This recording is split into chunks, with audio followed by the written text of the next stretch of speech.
اللہ رب العزت کا بے پایا لطف و کرم ہے کہ جس کی توفیق سے ہم آج کے پرفتن دور میں، مشکل ترین دور میں، تکفیریت کے ماحول میں، فرقہ واریت کے دور میں، خارجیت اور ناسبیت کے دور میں ہم ذکر محمد اور آل محمد سننے سنانے کے لیے جمع ہوئے۔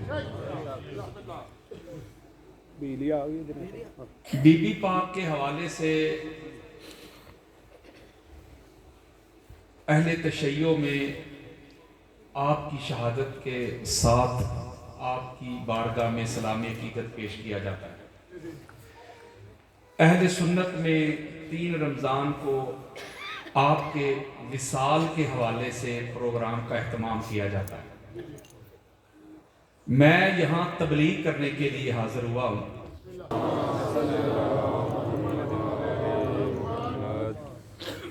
مجلس پاک کی جو ڈیمانڈز ہوتی ہیں، جو اس کے لوازمات ہوتے ہیں، جو اس کی ریکوائرمنٹ ہوتی ہیں، ہو سکتا ہے کہ میں اس پہ پورا نہ اتروں، لیکن جو میرے شیعہ بھائی بیٹھے ہوئے ہیں وہ میں ہاتھ جوڑ کے ریکویسٹ کرتا ہوں کہ تھوڑا سا مجھے برداشت کر کے سنیں۔ میں نے کرنی ہے تبلیغ، ہو سکتا ہے کہ آپ کے مائنڈ میں جو ہو میں اس طرح نہ کروں، لیکن آپ نہ سوچئے گا کہ علامہ صاحب نے ایسا کیوں نہیں کیا، ایسا کیوں نہیں کیا، یہ کیوں نہیں کیا، وہ کیوں نہیں کیا۔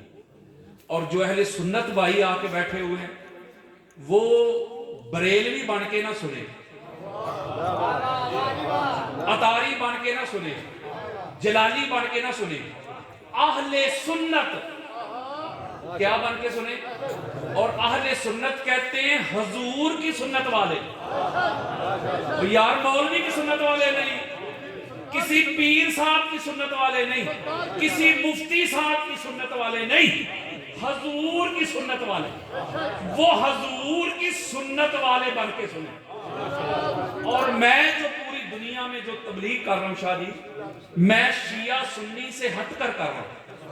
میں لوگوں کو قرآن کی طرف بلاتا ہوں، مصطفیٰ کے فرمان کی طرف بلاتا ہوں۔ اور آپ کے سامنے سنی بیٹھا ہے، مجھے اپنی سنیت کے لیے کسی مولوی صاحب سے سرٹیفکیٹ نہیں چاہیے۔ میں حسینی سنی ہوں، ناسبی سنی نہیں، میں بلا فصل والا سنی ہوں، چوتھے نمبر والا نہیں۔ آج تک سینکڑوں لیکچر پڑے ہوئے میرے سوشل میڈیا پہ، جو بچے جانتے ہیں، ٹی وی چینل سے لے کے عوامی اجتماع تک ہزاروں لیکچر ہیں، کوئی مائی کا لال، بلکہ ابھی وہ مائی بھی پیدا نہیں ہوئی جس نے جو مفتی پیدا کرنا ہے، جو میری کہی ہوئی بات کو رد کرنا۔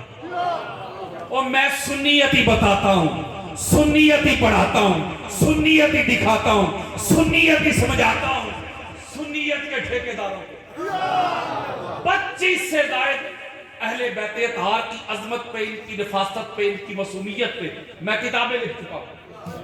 لاکھوں حدیث مصطفیٰ کے میں نے جام پیے، ساری رات خطبے حدیث کے سمندروں میں میں غوطے لگاتا ہوں۔ میں جہاں سوتا ہوں میرے سر پہ کتابیں، میرے سامنے کتابیں، دائیں بائیں کتابیں ہی کتابیں ہوتی ہیں۔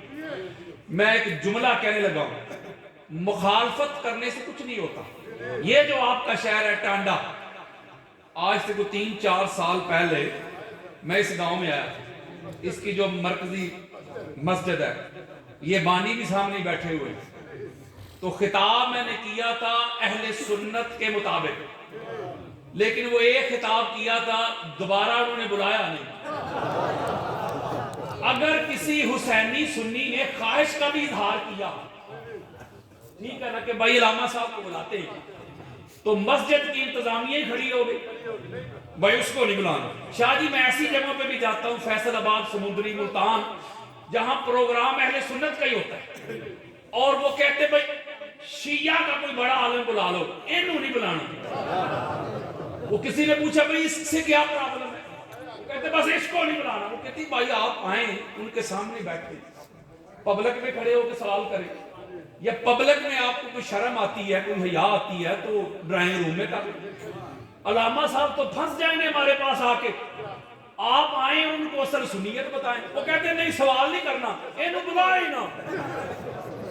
اس کی وجہ کیا ہے؟ اس کی ایک ہی وجہ ہے، انہوں نے پتا کہ جب یہ بیان کرے گا ہماری اہل سنت کی کتابوں سے، جب تبلیغ کرے گا تو جو نوجوان نسل جو پڑھ لکھ گئی ہے وہ جا کے مولوی صاحب سے سوال کریں گے بھئی آپ کون سی سنیت بتاتے ہیں ہمیں اور وہ کون سی سنیت بتا کے گئے ہیں، تو جواب تو آئے گا نہیں، تو پھر اگر مگر ہی ہوگا نا، تو لہٰذا اس سے بہتر ہے کہ اس کو بلاؤ نا، راستے روکے جاتے ہیں۔ یہ مسجد جہاں میں خطبہ جمعہ دیتا ہوں مسجد میری اپنی ہے تو اللہ کی لیکن میرے اندر ہے، کہنے کا مطلب یہ ہے اگر مولوی صاحب کی ہوتی، کوئی انتظامیہ ہوتی، کوئی صدر ہوتا، کوئی سیکٹری ہوتا تو ادھر میں خطبہ جمعہ دے سکتا تھا، کسی صورت میں بھی نہیں۔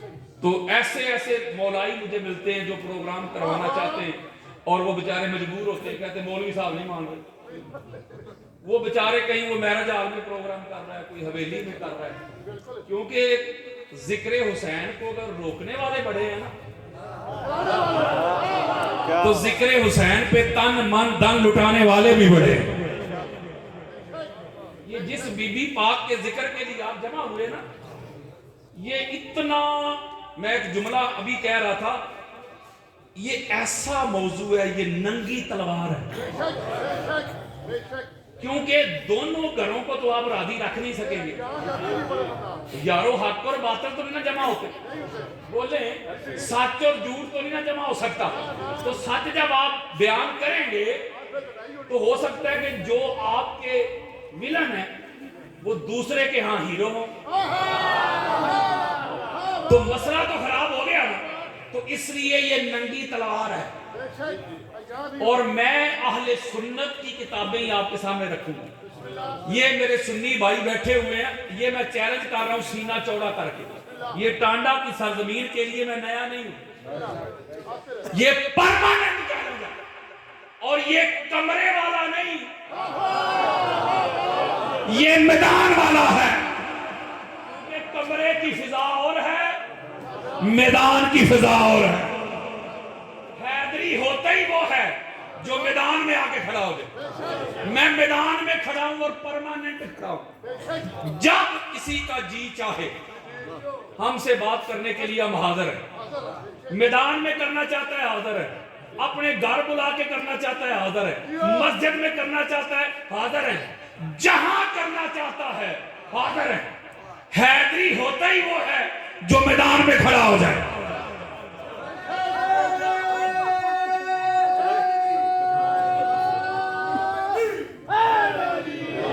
جو بات بھی کرنی ہے میں نے اہل سنت کی کتب سے کرنی ہے، سنیت بتانی ہے، سنیت پہنچانی ہے، سنیت پڑھانی ہے، تو کریں شروع۔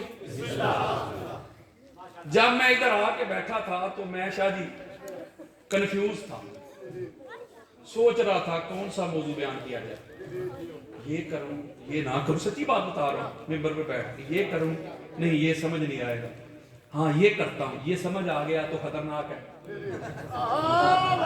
یعنی یہ کر دیا تو یہ ہو جائے گا، چونکہ ڈنڈی تو مارنی نہیں۔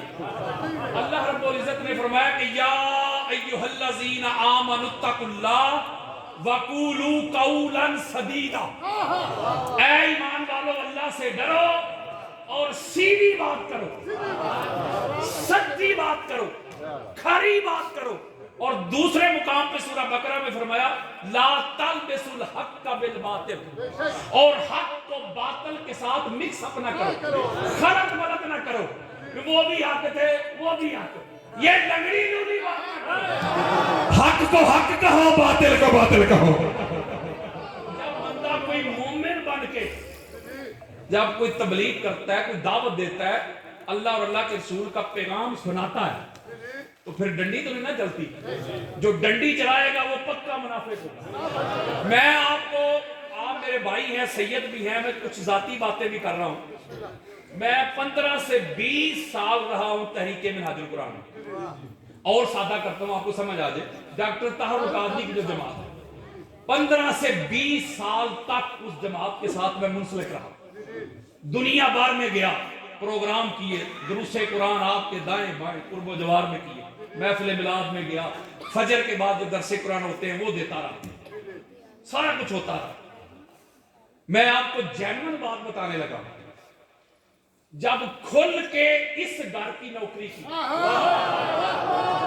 جب لنگڑی لولی باتیں چھوڑ دی، جب کھل کے اہل بیت کے دشمنوں کو اپنی کتابوں سے بے نقاب کیا، جو ہماری کتابوں میں چھپے ہوئے تھے یار، ان کو ننگا کیا، ان کو ایکسپوز کیا، اتنا لمبا فتویٰ آ گیا میرے خلاف بھائی اس کا اب ہمارے ساتھ کوئی تعلق نہیں، کوئی واسطہ نہیں، بس یہ نہیں، اب یہ گستاخ ہو گیا، یہ بے ادب ہو گیا، یہ شیعہ ہو گیا، یہ رافضی ہو گیا، کوئی نہ برائے اسے، بند کرو۔ تنہا بھی تھی، پیسے بھی تھے، سارا کچھ تھا، ہر چیز تھی، وہ کوئی اور تدبیر بنا رہے تھے، وہ کوئی اور تدبیر بنا رہے تھے۔ پہلے 15-20 سال تک جو میں نے پروگرام کیے ہیں اور بہت زیادہ کیے، تو ہو سکتا ہے کہ آپ میں سے کوئی بندے مجھے جانتے بھی نہ، سوائے میں عجب پران کے لوگوں کے، یار وہی جانتے ہوں گے مجھے، لیکن جب اس گھر میں آیا، جب اس گھر کی خاطر میری مخالفت شروع ہوئی، میری ذات کے لیے نہیں، جب اس گھر کی نوکری کے لیے میرے دشمن بن گئے، مخالفتیں شروع ہو گئی، تو اللہ نے کوئی دنیا کا ملک ایسا نہیں، کسی ملک کا نام لے، میں بھی کال ملا دیتا ہوں، شرق سے غرب تک جہاں تک اللہ کا سورج چمکتا ہے وہاں تک محبت کرنے والے اللہ نے ان کے دلوں میں میری محبت ڈال۔ اور آپ کو پتہ ہے کہ 3-4 سال پہلے جب بڑے مشکل حالات بنے تھے، وہ جب پکڑ دکڑ شروع ہوئی تھی، جب میں اس گستاخ سیدہ کے سامنے کھڑا ہوا تھا، اس کو للکارا تھا، آمنے سامنے خطبہ جمعہ چلتا ہے ہمارا، اور اس کو جواب دیا، آج تک میرا نام لے کے گالیاں دیتا ہے۔ میں ایک جملہ سمجھانے لگا ہوں، میں بڑا کمزور سا بندہ ہوں، بڑا ملانگ سا آدمی ہوں، کوئی اکڑ نہیں، کوئی غرور نہیں، سادہ سا بندہ ہوں، لیکن واللہ باللہ تاللہ مجھے کالز آنا شروع ہو گئی، کوئی ISI کی بڑے بڑے اعلیٰ آفیسر کی کال آ گئی، او پترا میں سید ہاں، تو ساڑی دادی دا مقدمہ لڑ رہے ہیں، گھبرائیں نہ۔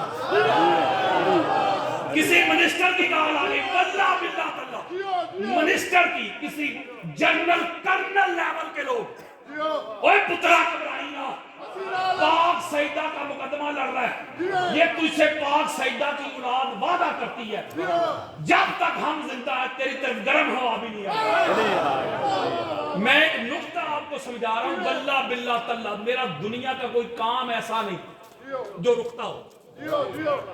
میرے ایک بیٹے کا کام تھا، بہت بڑا مشکل کام تھا، 2-3 کالز کی ہو گئے، تو مجھے کہتا ہے پاپا اتنا مشکل کام، تو میں نے اسے ایک بات سمجھائی، میں نے کہا بیٹا دیکھ جن کا میں ذکر کرتا ہوں وہ دنیا میں کوئی کام رکنے نہیں دیتے، تو حشر میں کیسے رکنے دیں گے؟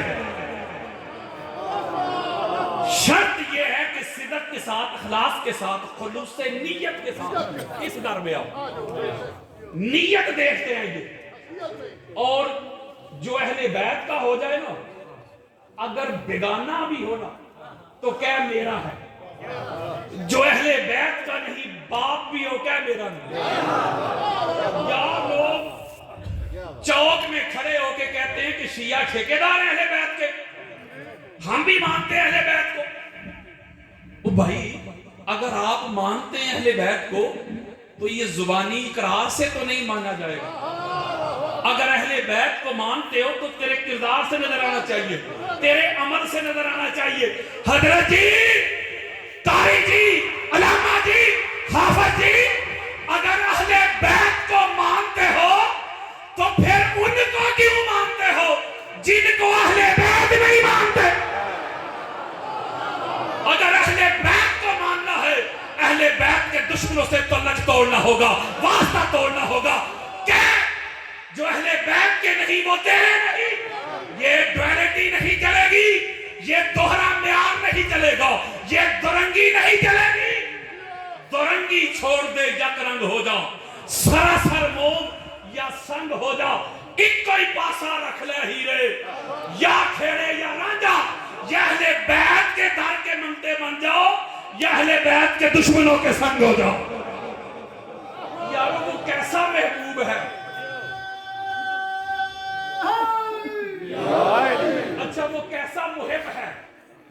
جو اپنے محبوب کے دشمنوں سے تعلق رکھے. نہیں سمجھے بات؟ محبت کا تقاضا یہ ہے کہ محبوب کے محبوب کو بھی محبوب سمجھو اور محبوب کے دشمن کو بھی دشمن سمجھو. بولو یار. میں نے ایسے ایسے لوگ دیکھے نام کے ساتھ لکھواتے ہیں سید,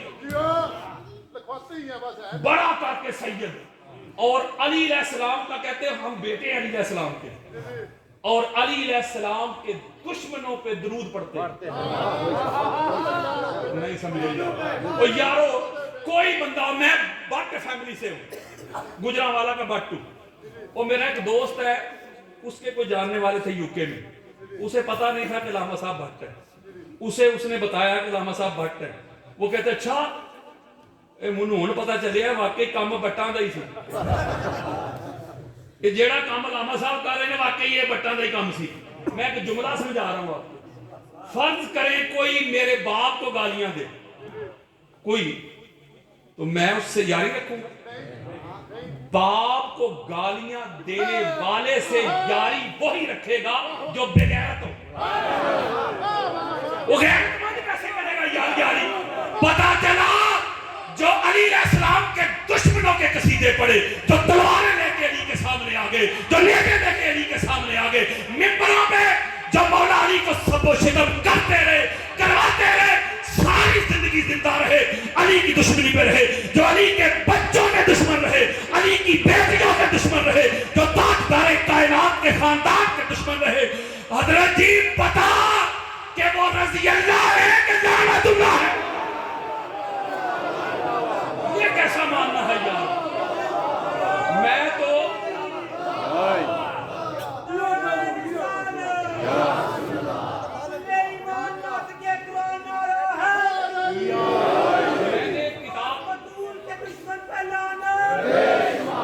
میں نے ایک نئی میری کتاب آئی ہے افضلیت علی علیہ السلام.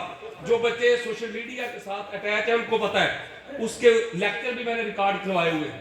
5000 حدیث ہے, 1000 سے زائد قرآنی آیات, 250 سے زیادہ امہات المومنین, صحابہ کرام اور محدثین مفسرین کی افضلیت علی علیہ السلام پہ آرام.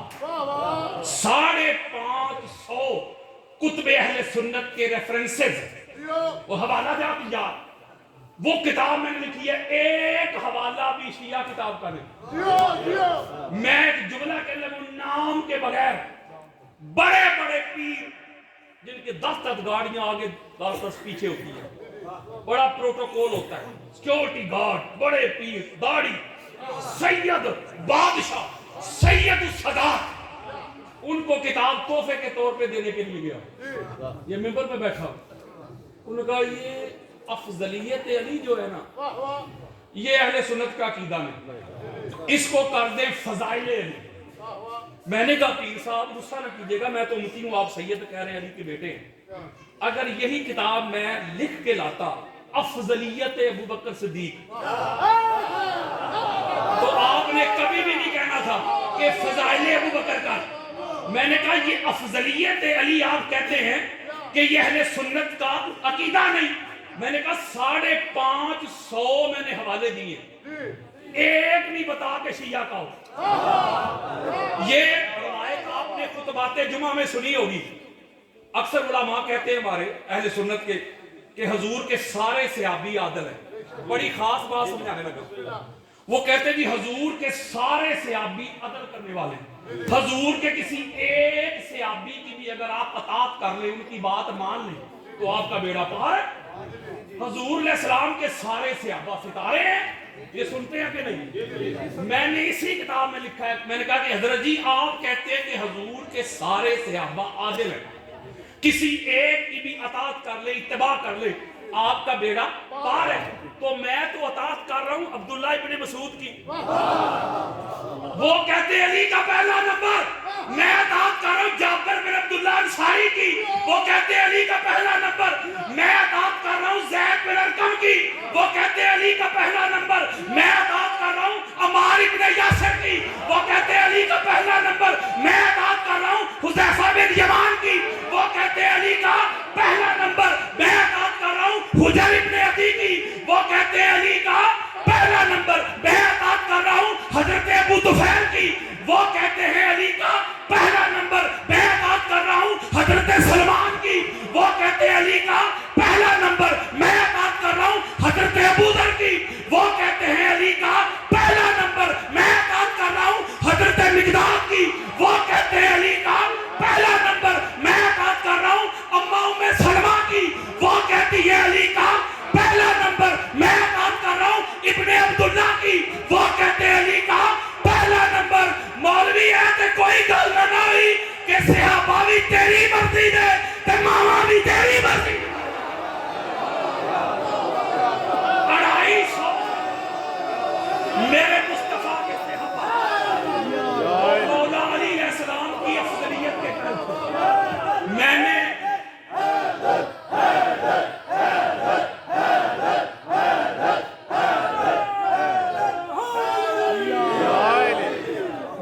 اس کتاب میں ایک ربائی لکھی ہے، یہ میرا موضوع نہیں، ابھی یہ مقدمہ چل رہا ہے، موضوع بھی میں نے شروع کرنا ہے۔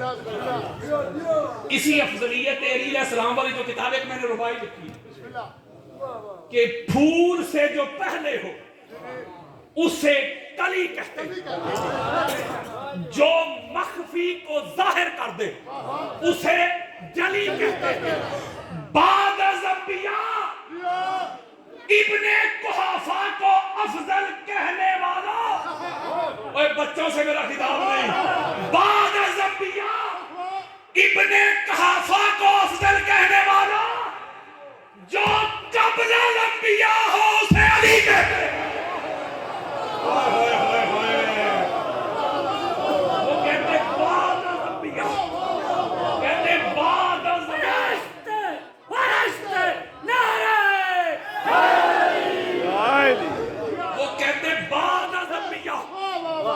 افضل البشر حضرت ابوبکر صدیق، وہ یارو جو بعد از انبیاء ہو وہ بن جائے افضل البشر۔ تجھے بتاؤں علی بعد از انبیاء نہیں، علی قبل الانبیاء ہے۔ اور یہ جو میرا جملہ ہے، یہ جو میری ربائی ہے، یہ سینہ چوڑا کرنا کسی کے بڑے قبروں سے بھی نکل کے آ جائے، کوئی مائی کلام میری بات کو رد نہیں کر سکتے۔ علی بعد از انبیاء نہیں، علی قبل الانبیاء ہے۔ اس لیے یہ انہوں نے اپنا ذاتی جو عقیدہ ہوتا ہے اس کو سنیت بنا لیا۔ میں تو سنیت کا مقدمہ لڑ رہا ہوں، جو سنیت کا نام سن کے اہل بیت کے جو محب ہوتے تھے وہ دوڑ جاتے تھے، وہ کہتے چھڑو یار چلو چلیے، اس نے اہل بیت اطہار کو منیمائز کرنا ہے، اس نے اہل بیت اطہار کے اوپر نوکروں بھی لانا ہے، دفع کرو۔ میں سچی بات بتا رہا ہوں، جو اہل بیت کے محب ہوتے تھے نا، کیونکہ یار لوگوں نے سنیت کا چہرہ بڑا گدلا کر دیا، گندا کر دیا، اس میں ناسبیت گھسائی ہے، اس میں خارجیت گھسائی ہے۔ میں تو سنیت کا مقدمہ لڑ رہا ہوں، میں تو کہہ رہا ہوں سنی ہوتے وہ ہے جس کے دل میں بھی حسین ہو، جس کے ہونٹوں میں بھی حسین ہو۔ اس لیے جن کو کوئی مسئلہ ہے نا کہ یار لوگ میرے دوست میرے احباب جو اہل بیت سے محبت کرنے والے ہیں، وہ کہتے ہیں کہ بھائی علامہ صاحب کو بلانا ہے، وہ کہتے ہیں نہیں انہوں رکو۔ ابھی ہم ڈسکس کر رہے تھے درس قرآن کے حوالے سے، میں کہہ رہے تھے مسجد چھوڑو، مولوی جی دوڑے مسجد تک، آپ کسی حویلی کا اہتمام کر لیں، کسی مہرج ہال کا اہتمام کریں اور ماہانہ درس قرآن شروع کرائیں۔ میں کھول کھول کے دکھاؤں گا کہ سنیت ہوتی کیا ہے، یہ ہے اصل سنیت۔ ذرا درود پاک پڑھیں۔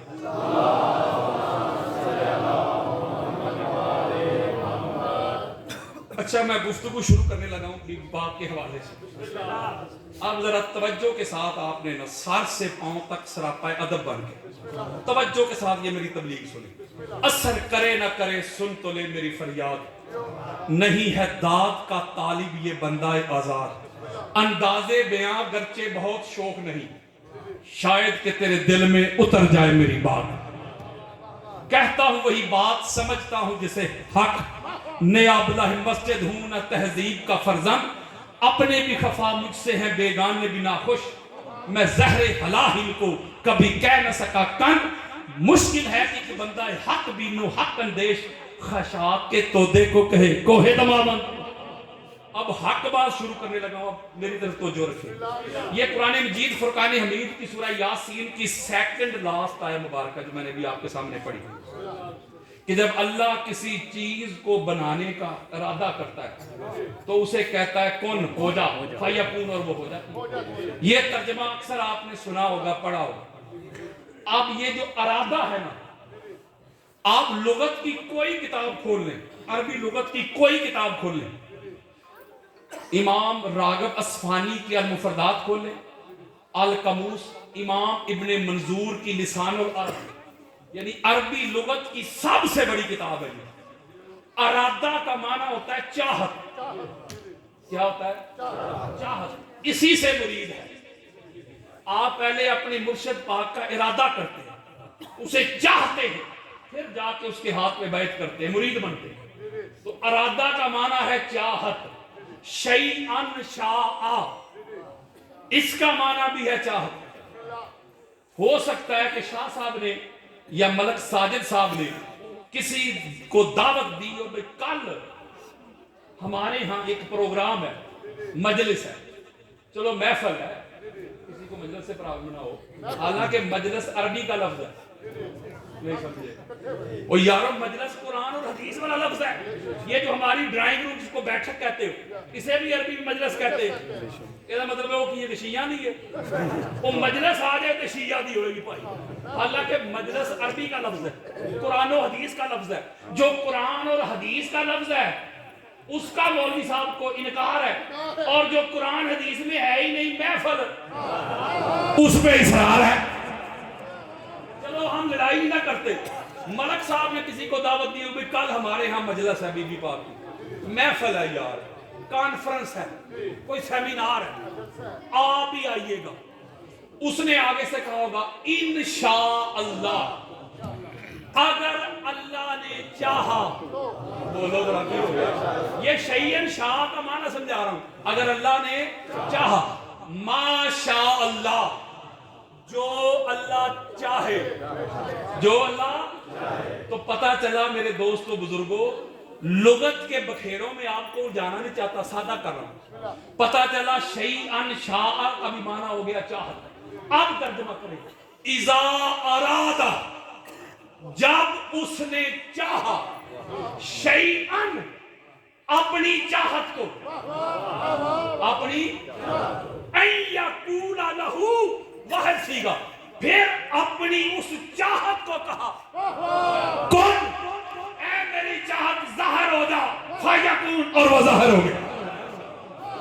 اب پتا کرتے ہیں کہ وہ اللہ کی پہلی چاہت کیا تھی, وہ اللہ کا پہلا کون کیا تھا, اللہ کا پہلا امر کیا تھا.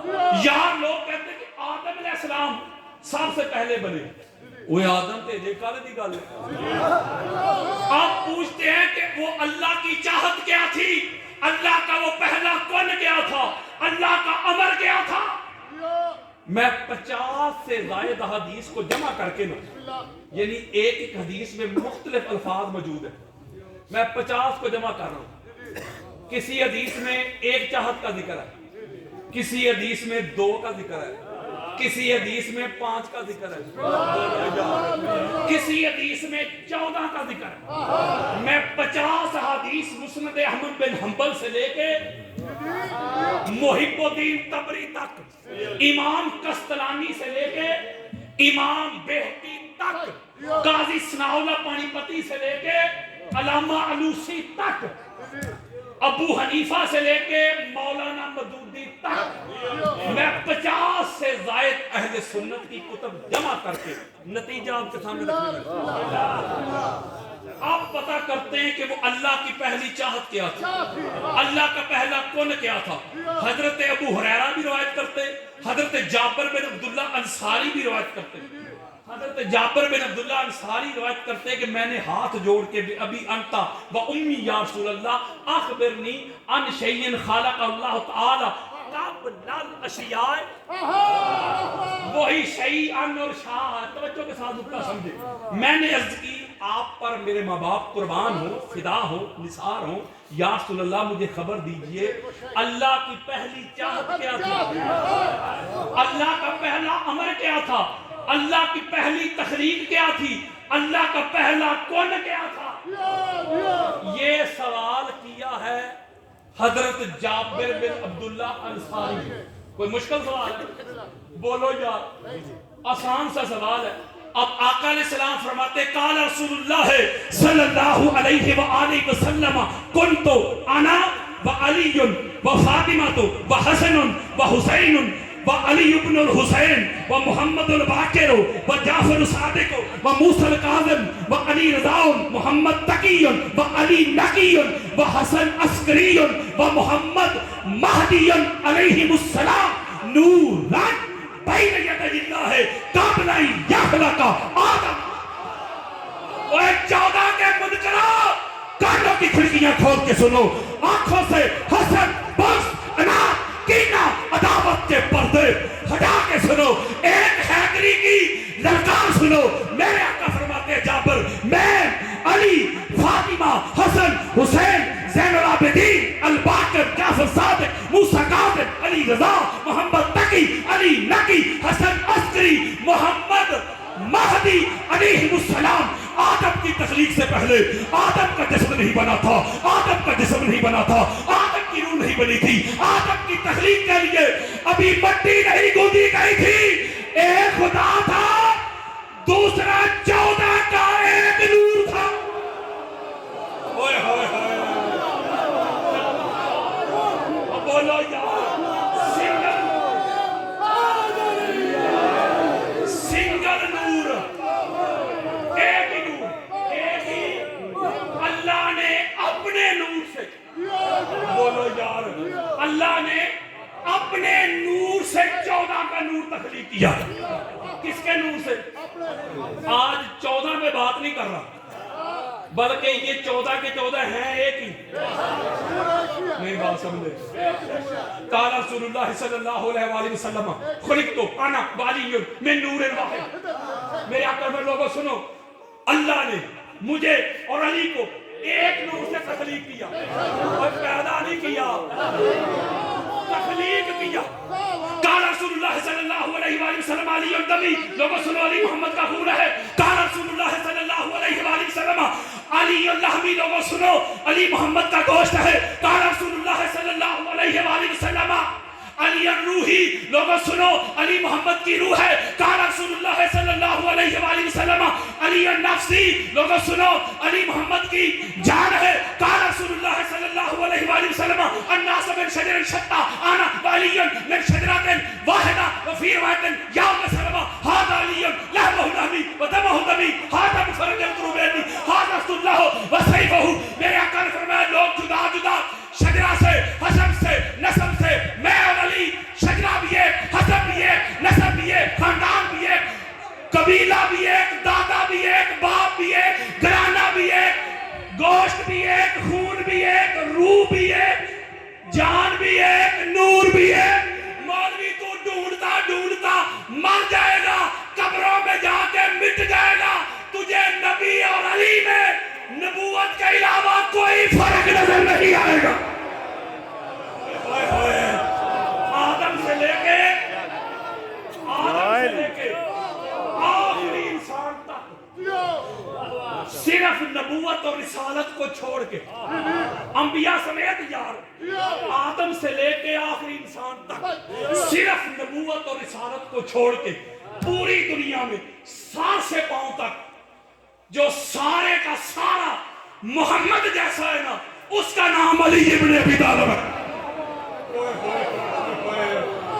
علی نبی نہیں حضرت جی، علی نبی نہیں لیکن نبی سے جدا،